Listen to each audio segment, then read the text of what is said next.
We all have one standard when we hit the water, and that's to fish better. Here at One Standard, we've got you covered.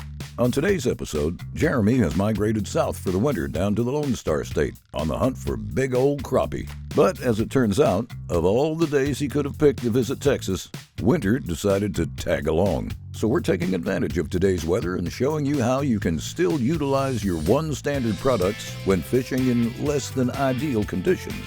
And we're also tackling techniques for fishing standing timber here on Lake Fork. Okay, so we're just idling out here. You know, there's a couple of things that's gonna make it easier on you to find them. First off, we're gonna say the time of year. This is wintertime fishing. You can see we got our AFCO clothes on, we're bundled up, and that's gonna do a couple of things. That's gonna eliminate the bank. So you can take a third of the lake right there and just do away with it. And then I've got my contours on my mapping here color coded from 20 foot. So I know not to get any shallower than 20 foot. And so hopefully between the water conditions and they we've got, we're gonna go ahead and be able to find some. We're gonna capitalize on standing timber out along the creek channels or any kind of structure we find along the way, utilize our mapping and obviously forward-facing sonar, see if we can catch some crappie. All right, so when you're picking out trees maybe to start on, this one right here is a prime example. Look at the amount of limbs and cover it has. Now that is a hardwood tree if I've ever seen one, as far as a piece of structure, pole timber, that kind of deal. If there's a lot of straight trees in the area and you see one like that, check it first. It's probably most likely to have a group of fish on it. If one like that doesn't have a group of fish, there's probably a good chance there's none in the area. We're gonna circle down here. We're gonna come right back up through that same path and check it here in a second.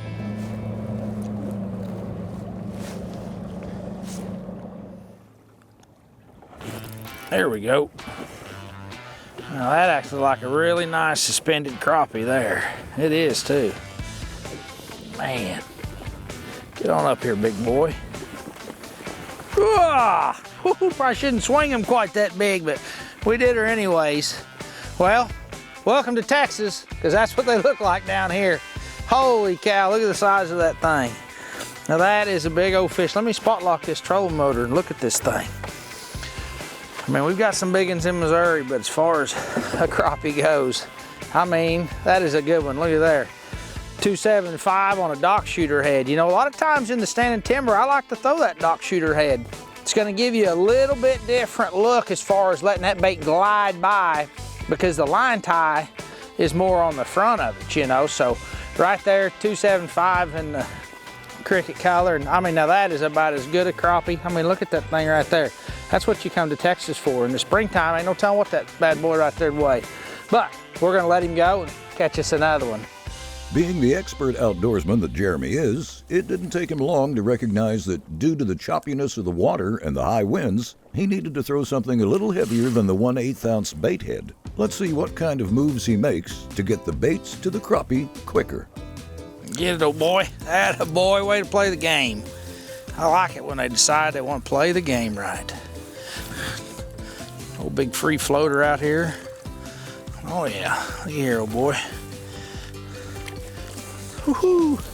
Yes, sir, look at that. Man, I tell you what, this fish is really a healthy fish. Look how fat he is out here, feeding up for the winter and everything. You know, and I think it's made a difference going to this 3/16 ounce head. You know, we're still throwing the minnow one and the 275, but that's a lot of drag on the water for an 1/8 ounce or a 1/16 ounce. So right there, just making that adjustment, getting down there a little better to them. We're really starting to make the old water splash in the live well now. All right, we're gonna keep a few of these. That way we don't run out. Maybe it might ice over, it might get too cold, you know, and there's a lot of people out there in my neck of the woods that don't get a chance to go crappie fishing. So we give them away and different things like that. And somebody's gonna get happy, might be us, might be somebody else, but we're gonna keep catching them. And when we got too many of them and they say we've got to quit, then we'll figure that part out. As we head to break, Jeremy has a couple of tips for efficiently fishing standing timber. You know, crappie fishing in standing timber is challenging, so there's a couple of things that can make that a lot easier. Be sure and start downwind of where you're going to think you're gonna fish and come into the wind. Coming into the wind makes life a lot easier. And then don't get in such a hurry to rush through it so fast to where your pace is a little bit too spunky and actually gets to where you might run in to the trees themselves. And if you're going too fast, you just miss those single fish. So there's a couple of things that makes your life a lot easier in standing timber. This segment was brought to you by the tried and true One Standard Minnow 1. Head on over to onestandardfishing.com to order your Minnow 1s today and start fishing better. There we go. That was textbook there, right off the side of that big old limb. And when them fish will help you a little bit like that, it makes it a lot nicer because there was too many big old limbs on that tree. Man, that is a nice one. Big old white crappie. But you know, if he hadn't done that, if he hadn't helped me a little bit, I probably would have got hung up. But with forward facing, you know, that's just kind of a chance you take and hope that it works out. And in this instance, it did. Great big old slab white one. And I mean, they're getting fat down here. I mean, they're definitely feeding up for winter. You know, the sun's starting to get up pretty good. We've been throwing the old candy corn, and I think we're going to give them a bait change. The last couple I've kind of seen was hesitant a little bit and chased it. And that one definitely was a little hesitant. He went ahead and ate it, but he was a little hesitant. So don't be afraid to think about just making a simple bait change like that, because if we see 2 or 3 on the Russell Marine Flex and they don't go ahead and react the same way, or they don't eat it, then we'll make a change back to a little more of a chartreuse. You don't have to wait for a whole bunch, but with forward facing, you can really make that change quick. We're gonna make it, see if it makes a difference. Look up, fish. That a boy. Just like that, look up. Oh man, look at that. I don't believe we'll swing that fish. Come here, old boy. That's a good one right there. Now look at that. Man, I'll tell you what, that's exciting. If you're a crappie fisherman and you're catching them as long as your arm, that right there should excite you. Big old fat female. I mean, a good one. We'll just go ahead and turn her loose and everything, let her live another day. I'll tell you what, just like that, it's starting to slick off more. We made the color change to the spilled milk and caught probably the biggest fish of the day. So we're gonna keep that on our radar for the next few hours while we're out here. Might have to make another color change, even go a little more iridescent like to a moolah color. But for right now, we're gonna take the spilled milk and see if we can trick another one into playing.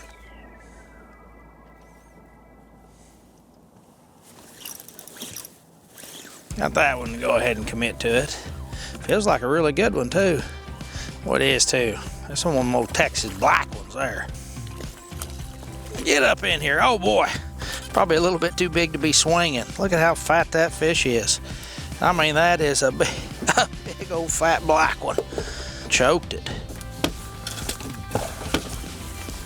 All right, we're gonna make one more bait change here. We're gonna keep the 3/16 ounce head, but instead of going to the 275, we're gonna go to the 2-inch and just see if these fish are getting a little bit more of a better look at it, because of the fact that the lake's starting to slick off. The last couple fish have come up there behind it and maybe flared on it and turned around, then turned back around and committed, went ahead and ate it. That just tells me that there's just not something quite right about the bait. So we'll go to the 2-inch to get them to commit a little bit faster than the last couple have done.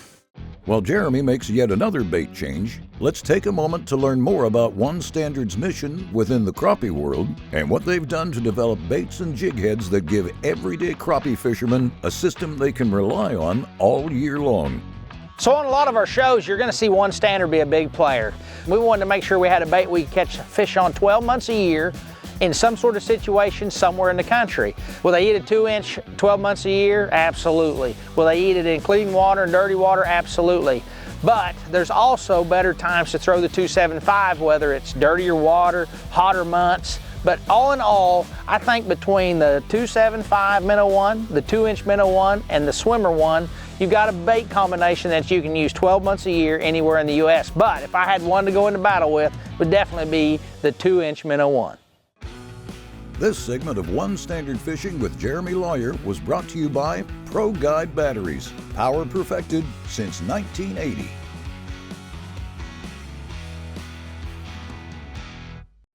You know, for years, we fished standing timber. The only ones you could fish were the trees that actually stuck above the water, ones you could visually see. Now with forward-facing sonar, I've found out that some of the best trees out there are the ones that you can't see. A big tree with a lot of limbs that wasn't very tall back when they flooded the lakes. Those are the trees you're gonna mark with your GPS and come back to them year after year, kind of a honey hole tree.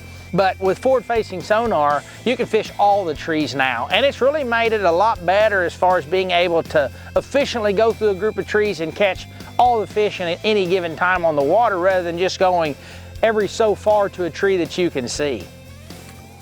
We're going to target this fish right here, and we've zoomed the flex in pretty good so that way we can see. But just like there, see, before I got to him, before I saw it, I shorted him. So what we're going to do is we're going to wind that back up, give him another little shot out there, and now you can see we're going to come in behind him really close to him and see if we can get him to bite. Before we left for break, Jeremy was crafting a crappie catching game plan by switching up the size of his minnow 1. Let's see how that plan pans out for him. There we got him, just like that textbook, set it right on his nose, and this feels like a dadgum hammer now. Look at that big old fish right there. That is a big one. Golly. That never gets old right there. I mean, catching them big ones like they're as long as your arm. I mean, big old fat wide things. Beautiful fish. Got him right in the snout. So there's the first one we've seen since the bait change. It worked perfectly. I mean, first fish, got it on his nose, came up there and ate it. And I mean, it's just hard to beat something like that. So keep in mind as you're going, everybody's got their favorite colors, everybody's got their favorite bait. But throughout the day, try to throw variations of that bait as the conditions change, and it'll just make that much nicer of a day. And I mean, that's a big old fish. We're gonna throw her back and just let her go on for the day. All right, so this is a great example. They're sitting there on this pole tree and they're just kind of sunning, and this tree here doesn't have any limbs on it whatsoever, but it's just kind of nice. They kind of like it, and so did that one right there. But the nice thing about pole trees that don't have any limbs on them is the crappie really stand out. You know, it's not hard to see them, and it kind of plays in your favor. This one here, big old fat black old joker here. I mean, look at that right there. That is a hubcap, and there's not gonna miss 2 pounds by very dadgum much. But the idea was that is them crappie just kind of looked like a knob on the side of that tree. But when I threw, I saw one move and then kind of like wrap around the tree, and then I knew his game on that it was a crappie. So don't be afraid, just kind of see if you can get that fish to move. Sometimes it's just a limb or a knob, but on the Russell Marine Flex, you got so much room in that 19-inch screen to have separation. It's gonna make your day a lot easier. So right here's the tree we just caught that fish off. You can see it doesn't have any on it, but all it looked like was that right there when I threw at it, but it was down here and off to the side just a hair. And as I turn and look back and forth, you can see that how bright it is. Now, when you see something like that, it's just got a little knob on it. This is probably his buddy that was with him, and when I caught him, he just flared off a few feet. So if you see a little irregularity, very well might be a big old crappie laying there. Over the course of today's show, we've heard Jeremy effortlessly mention the kind of crappie he's catching cast after cast. Here's a crash course in identifying your crappie. All right, so right here in this hand, this is a white crappie and this is a black crappie. Both of these are really good fish, but you can tell the difference from the stripes on the side and the speckles. So this one is a black crappie. It has more of the specks on it, you know, kind of hence the name speck for crappie. And then right there you can see the bars that more run vertical down this fish, and that's a white crappie. Now, both of these species of male crappies will turn black in the spring and have a real black hue to them just from their temperature during the spawning process. But typically throughout the year, you got your white crappie with the bars and you got your black crappie with the specks. But right there's how you can tell the difference between a black and white crappie when you're on a reservoir like we are with both of the same species. This segment was brought to you by Russell Marine Products, your #1 marine electronics experts. See why at russellmarineproducts.com. Whether you're a pro angler by trade or living it up as a weekend warrior, one of the most valuable lessons to keep in mind is that having patience is a virtue. As we'll see, even the pros can have trouble convincing a crappie to bite. But if you stay patient and stay on them, you'll soon reap the rewards of your consistency. All right, you see here we got a pole tree and there's not a limb on it, but that is one crappie sitting right there. So if a guy can get his bait down there to it, we stand a really good chance to catch it. Now he doesn't look that big, but I think it's because we just can't necessarily see all of him at one time because that tree's hiding him. So we're just gonna kind of sneak it up there to him, see if we can get his attention. He's down there a pretty good piece. He's 20 plus. Just see if we could get him to react, and we definitely didn't. We might not have got that close to him, and it might be a limb. You throw a couple times at it and it doesn't move, then there's a good chance it might have been just a knob on that or something. But we're gonna give him another poke here and just see. I feel like that is a fish, the way he's kind of moved a little bit since the first time we saw him. He looks a little bigger now. But we've got him and the fish on the screen a lot brighter this time. So hopefully we can get him to kind of show himself, but he's not going to again. He's pretty patient. We're gonna give him one last try here. I'd just about bet my dollar that's definitely a fish laying there. It's probably definitely a crappie. We're gonna be really close to him this time. We just wanna make sure we keep it up above him, just a fuzz. See if we can get him to, here he comes. Oh, look at that. That was textbook. I mean, that's a great example of, took 3 casts to get him to bite, but there he is right there. Don't get in that other tree, buddy. Ah. Look at that, choked it down the old hatch there. Nice big old black crappie. But that just shows you right there the little subtleties, and then being able to zoom in that Russell Marine Flex, we could see the detail. We knew it was a crappie. We threw at him, and he made the mistake of putting it in his mouth. Okay, so you saw it took us 3 casts to get that fish zeroed in to see it. You can make a lot of bad casts in a day's time. You just have to make a handful of good ones to catch you a limit of crappie. So if you throw out there and you don't catch him, a lot of times it's because you're not close enough to him. If you don't get that fish to react, you're probably not. If you do get him to react and he follows you and he just tails off of it, you're probably not going to catch him, or you're going to have to work with him. But just keep that in mind. You don't have to get frustrated or discouraged. Just keep making casts until you get some confidence, and seeing what we just did took me 3 casts to get in front of him 20 foot deep. Because you know, he can only see about yay far in this kind of water. So, and I feel like I do it a lot. So don't get frustrated, just keep after him and stay confident, and I guarantee it'll pay off in the end. We just learned yet another valuable lesson for how to spot crappie hanging around pole trees. But let's take a look at what to consider when you come across one lone hardwood with lots of branches. All right, here's a perfect example. We're around not a lot of trees, and here's one big solid hardwood. And this is perfect because it's got a lot of limbs on it, a lot of detail where you can see that gives them a lot of room to get around. You can see all your bait down here, everything's running, but they'll come up here and rest. And so when you're looking around, don't be afraid to go ahead.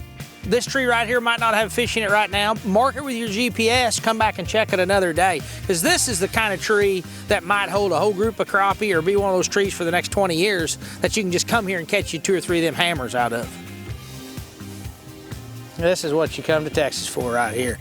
This is a big one.